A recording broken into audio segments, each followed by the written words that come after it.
Conscious Revolution.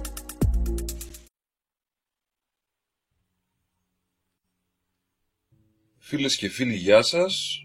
Σε αυτή την ομιλία θα κάνω μια παρένθεση για να τονίσω κάποια πράγματα σχετικά με την αδυναμία της ιατρικής να θεραπεύσει και να εντοπίσει αρχικά τα προβλήματα που σχετίζονται με τον Μίκητα Κάντιντα. Σίγουρα κάποιοι από εσάς θα περιμένετε να πω ποια είναι η θεραπεία. Η θεραπεία δεν είναι εύκολη, ούτε υπάρχει κάποιο μαγικό χάπι το οποίο θα μας γλιτώσει από αυτό το πρόβλημα και θεωρώ πως πρέπει να αναλύσω τόσο το θέμα έτσι ώστε να μειωθούν στο ελάχιστο τα ποσοστά αυτών που νοσούν και να μην επαναληφθούν τα λάθη που κάναμε στο παρελθόν ως ανθρωπότητα. Από αυτά που έχω δει θεωρώ καθήκον μου να μεταδώσω ό,τι έμαθα δωρεάν. Αυτό το κανάλι της συνειδητής επανάστασης δεν λαμβάνει έσοδα με κανένα τρόπο. Τώρα, όπως έχω ξαναπεί, ο Κάντιντα δεν θεωρείται κάτι σημαντικό για τις ιατρικές σχολές, επειδή φυσικά υπάρχει η καθιερωμένη συνταγογράφηση φαρμάκων. Πώς συμβαίνει αυτό? Για παράδειγμα, ένας ασθενής πηγαίνει στο γιατρό με άσθμα ή με κατάθλιψη ή με ψωρίαση ή με χολυστερίνη κτλ.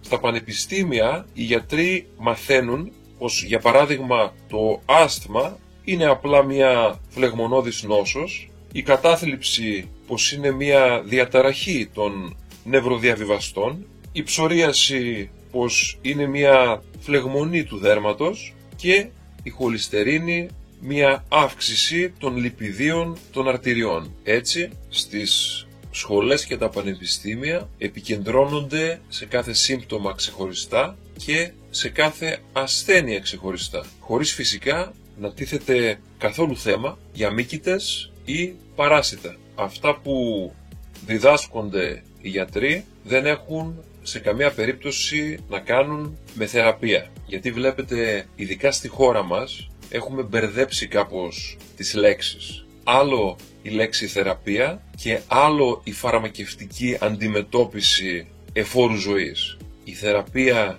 εστιάζει στην αιτία της πάθησης, ενώ η φαρμακευτική αγωγή εστιάζει στην αντιμετώπιση των συμπτωμάτων εφόρου ζωής. Και ο ασθενής δεν απαλλάσσεται ποτέ. Είναι ένα είδος εμπορίου, είναι πώληση, είναι, κατά τη γνώμη μου, είναι η μεγαλύτερη βιομηχανία, η βιομηχανία των φαρμάκων παγκοσμίως. Και αυτό έχει ως σκοπό να έχει γαντζωμένους με επικίνδυνα φάρμακα όσο περισσότερους ανθρώπους μπορεί. Αυτό ακριβώς είναι που μαθαίνουν οι γιατροί στις σχολές, πως ξαφνικά το σώμα αρχίζει και νοσεί για 1002 λόγους, πιθανόν από κάποια φλεγμονή, από κάποιο κακό γονίδιο όπως το λένε, και ποτέ δεν λαμβάνεται υπόψη κάποιος μικροοργανισμός που μπορεί να τα προκαλεί όλα αυτά. Τους μαθαίνουν δηλαδή, ξέρεις τι, έχουμε τον τάδε ασθενή, ο οποίος παρουσιάζει ένα συγκεκριμένο πρόβλημα στο τάδε σημείο του σώματος και θα πρέπει να του χορηγήσουμε, παράδειγμα, το τάδε φάρμακο, την τάδε ουσία. Έτσι γίνεται. Και από πίσω μετά έχουμε φαρμακευτικές εταιρείες που η κάθε μία βγάζει τη συγκεκριμένη ουσία. Αυτό είναι δηλαδή ένας ανταγωνισμός μεταξύ φαρμακευτικών, με τους γιατρούς να παίζουν το ρόλο των μεταπολιτών φαρμάκων και οι ασθενείς έτσι δεν γίνονται ποτέ καλά. Και στο σημείο αυτό να πω κάτι. Οι παραγωγοί φαρμάκων δεν μας θέλουν ούτε νεκρούς, ούτε απόλυτα υγιείς. Μας θέλουν σε μια ενδιάμεση κατάσταση που μας θέλει να παίρνουμε φάρμακα εφόρου ζωής. Έτσι βγάζουν λεφτά. Έτσι τους έμαθαν. Φυσικά ένας γιατρός μπορεί να διώξει τα συμπτώματα που προκαλεί ο Κάντιντα. Ακόμα και αν δεν γνωρίζει τη δύναμη αυτού του Μίκητα, μπορεί να διώξει τα συμπτώματα που θα έχει ο ασθενής.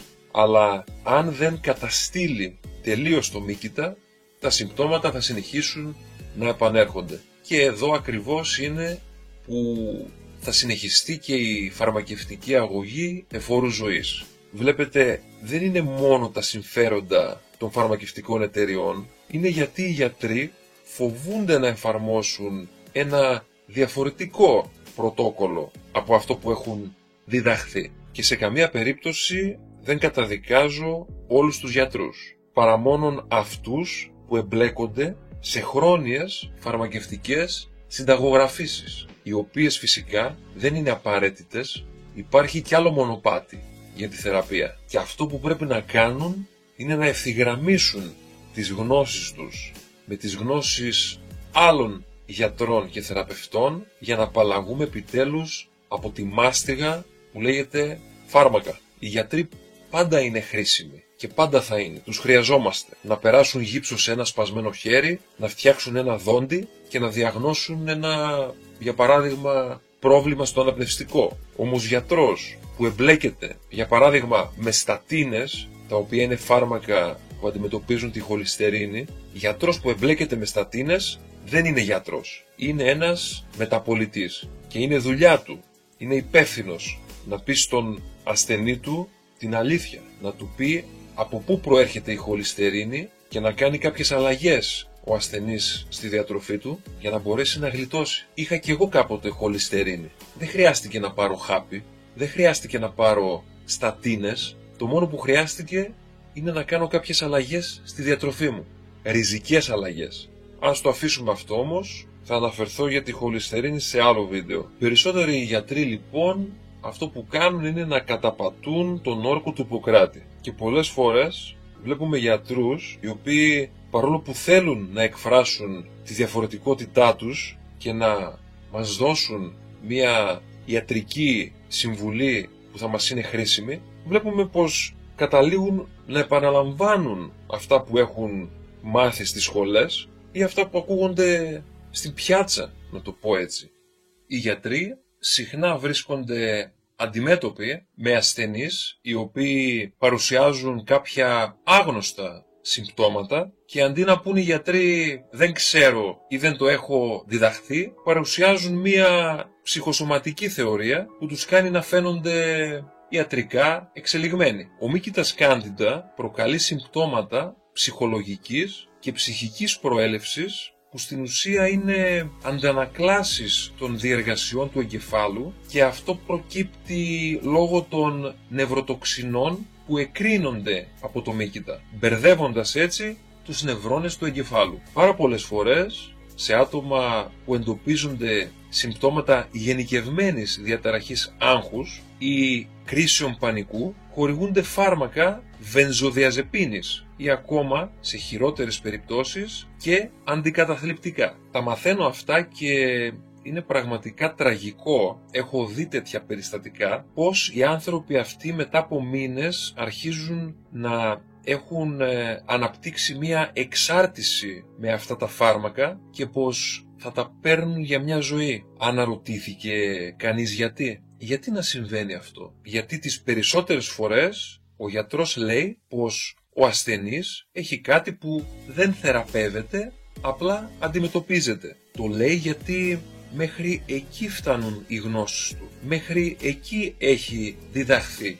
Δεν μπορεί να σκεφτεί και να λάβει υπόψη τις τοξίνες που εκρίνει ο Κάντιντα. Στην περίπτωση αυτή των ατόμων που έχουν συμπτώματα ψυχικής προέλευσης, δεν είναι απαραίτητο να φταίει το νευρικό σύστημα του ασθενή. Το νευρικό σύστημα του ασθενή έχει υποστεί ένα μεγάλο πλήγμα από τοξίνες, όπως είναι η ακεταλδεΐδη. Ακόμα και αν τα φάρμακα βοηθήσουν με τα συμπτώματα του ασθενή, που σίγουρα βοηθούν, όταν σταματήσει η χορήγησή τους, η αγωγή, ο ασθενής θα αρχίσει ξανά να νοσεί. Και φυσικά η χρόνια φαρμακευτική αγωγή θα δημιουργήσει σίγουρα 100% θα δημιουργήσει παρενέργειες. Τώρα, τα ευχάριστα νέα ποια είναι? Έχει παρατηρηθεί σε άτομα με άγχος ή κρίσεις πανικού, όταν μπήκαν σε πρόγραμμα κατά του Μίκητα Κάντιντα,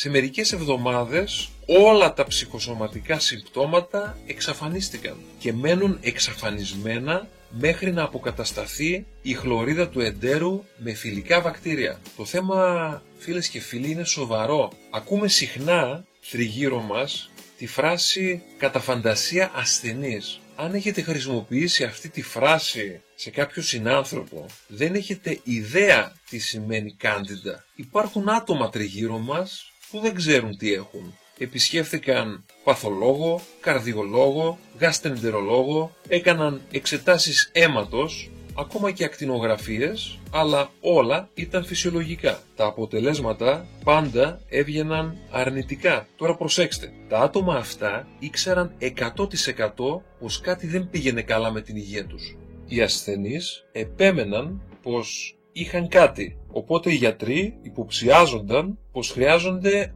άλλο είδος γιατρού. Υπονοούσαν ψυχίατρο. Μόλις καταλάβατε τον τρόπο που ξεκινά να νοσεί ένας ψυχοπαθής από τέτοια μικρά συμπτώματα όπως πλάκωμα στο στήθος ή καθημερινές αϊπνίες. Αυτό που θέλω να πω είναι το εξής. Αν σας διαγνώσουν κάποια ψυχική διαταραχή, εσάς ή κάποιον από το περιβάλλον σας, ψάξτε πρώτα για υπερανάπτυξη του μύκητα Candida. Γιατί αυτός ο μύκητας είναι σαν μια ομπρέλα για μια πλειάδα συμπτωμάτων και παθήσεων. Καταλαβαίνω πάρα πολύ καλά πως έχουμε συνηθίσει να λέμε είναι ψυχοσωματικό ή έχει άγχος ή μην αγχώνεσαι βρε αδερφέ, όλα στο κεφάλι σου είναι. Δεν είναι ακριβώς έτσι τα πράγματα. Αυτές οι φράσεις που ακούγαμε τόσα χρόνια και μάθαμε να λέμε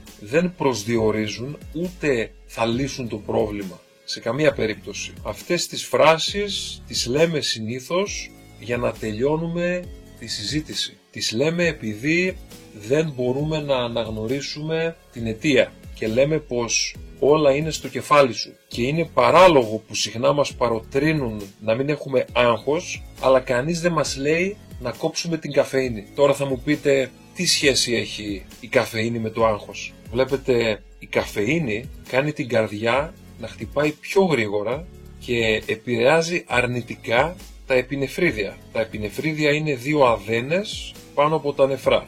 Η καφεΐνη λοιπόν είναι ο κύριος εχθρός των επινεφριδίων γιατί από εκεί παράγεται η αδρεναλίνη και δημιουργείται άγχος, ένα τεχνητό άγχος. Ένα άγχος που προέρχεται από το κομμάτι της διατροφής μας. Ο μύκητας Candida δεν μπορεί να καταπολεμηθεί ούτε με θετικές σκέψεις, ούτε με θετική στάση ζωής. Είναι ένα υπαρκτό πρόβλημα που τις περισσότερες φορές δεν εντοπίζεται ούτε από εξετάσεις. Είναι όμως εκεί, είναι μέσα μας, είναι κάτι πραγματικό, δεν είναι μια ιδέα. Ο Candida είναι αυτός που πολλαπλασιάζει, αν θέλετε, τον πόνο που νιώθουμε από τα καθημερινά μας προβλήματα. Και όπως έχω αναφέρει ξανά, οι ζυμομύκητες δεν μπορούν να ανιχνευθούν σε εξέταση με καλλιέργεια αίματος επειδή ριζώνουν βαθιά στους ανθρώπινους ιστούς. Ακόμα και το τεστ αντισωμάτων για Candida δεν είναι σαφές επειδή δεν μπορεί να ανιχνεύσει τι ακριβώς υπάρχει στην εντερική οδό. Γι' αυτό, φίλες και φίλοι, η ιατρική στις μέρες μας, παρόλο που έχει εξελιχθεί τόσο πολύ, αδυνατεί, συνεχίζει και αγνοεί αυτό το τόσο ύπουλο και σοβαρό πρόβλημα που λέγεται μύκητας Candida. Στο επόμενο βίντεο θα δούμε μερικά απλά τεστ που μπορούμε να κάνουμε στο σπίτι για να δούμε αν τελικά έχουμε υπερανάπτυξη Candida. Και κάπου εδώ έφτασε το τέλος αυτής της ομιλίας. Ευχαριστώ που ήσασταν μαζί μου και με ακούσατε. Θα τα πούμε ξανά σύντομα. Να είστε όλοι καλά. Γεια σας.